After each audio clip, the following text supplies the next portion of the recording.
sunny side up egg. So let's start.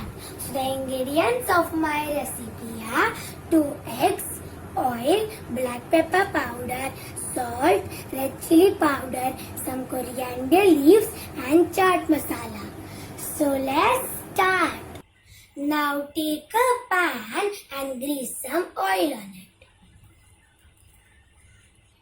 I grease some oil and now I'm going to break 1 egg in it.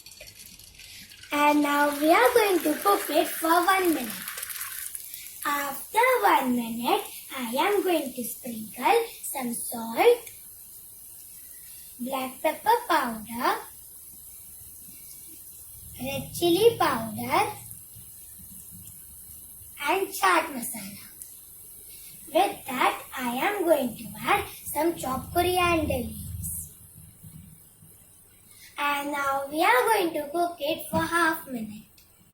After half minute, my egg sunny side up is ready and now I am going to transfer it into a plate.